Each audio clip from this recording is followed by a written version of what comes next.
तो दोस्तों बताया जा रहा है कि डीआरडीओ द्वारा न्यूक्लियर डिटरेंस के क्षेत्र में अपनी क्षमताओं की और वृद्धि की जा रही है और न्यूक्लियर डिटरेंस के तौर पर डीआरडीओ द्वारा अपने एसएलबीएम प्रोग्राम को और ज्यादा गियर अप किया जाएगा। एसएलबीएम से मतलब होता है सबमरीन लॉन्च बैलिस्टिक मिसाइल्स, वो सारी बैलिस्टिक मिसाइल्स जिन्हें की अंडर वाटर सबमरीन से लॉन्च किया जाता है, स्पेशली एसएसबीएन क्लास के सबमरीन से उन्हें हम लोग एसएलबीएम कहते हैं। एग्जाम्पल के तौर पर अभी की अगर बात की जाए तो भारत के पास दो तरह की एसएलबीएम ऑपरेशनल है, जिसमें से एक K-15 सागरिका मिसाइल है जिसकी रेंज 750 किलोमीटर बताई जाती है, तो दूसरी मिसाइल है K4 जिसकी रेंज बताई जाती है 3500 किलोमीटर। लेकिन वर्ष 2015 में भारत सरकार द्वारा डीआरडीओ को K5 मिसाइल के डेवलपमेंट को लेकर अनुमति दे दी गई थी। इसके बाद वर्ष 2017 में भारत सरकार द्वारा डीआरडीओ को K6 मिसाइल डेवलप करने के लिए अनुमति दे दी गई थी। K5 की रेंज जहां पर 5000 किलोमीटर बताई जाती है, MIRV कैपेबल मिसाइल बताई जाती है,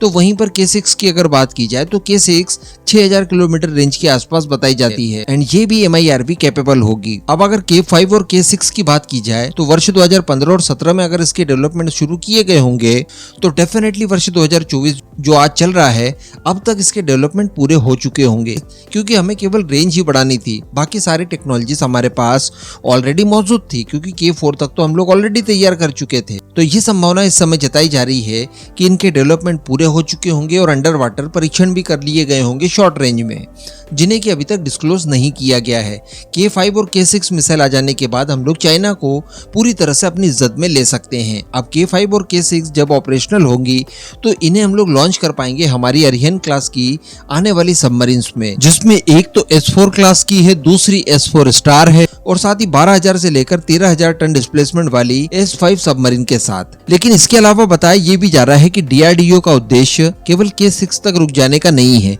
बल्कि 10,000 किलोमीटर रेंज वाली K8 मिसाइल का भी निर्माण डीआरडीओ के द्वारा शुरू कर दिया गया है और इसके डेवलपमेंट संभवतः अगले दशक तक पूरे हो चुके होंगे और उसके बाद इसे इंट्रोड्यूस करवा दिया जाएगा, जिसकी रेंज जैसा मैंने आपको बताया 10,000 किलोमीटर होने जा रही है। तो ये चाइना के बियॉन्ड जाकर भी हमें बहुत बड़ी कवरेज देगा, जिसमें संभवतः हम लोग अमेरिका और यूरोपियन देशों को भी अपनी जद में ले पाएंगे। इसके अलावा हमारी जो न्यूक्लियर डिटरेंस बढ़ रही है वो तो बढ़ी रही है और इस तरह की मिसाइलों के डेवलपमेंट के बाद दूसरा एडवांटेज भारत को जो मिलेगा वो कुछ इस तरह का होगा कि भारत क्षेत्रीय पावर से वैश्विक पावर बनकर उभरेगा। यह भारत की सुरक्षा के लिए और भारत की धाक को बढ़ाने के लिए बहुत अनिवार्य है। इन सब कामों के लिए हम लोग डीआरडीओ को शुभकामनाओं के साथ इस वीडियो को यहीं अंत करेंगे।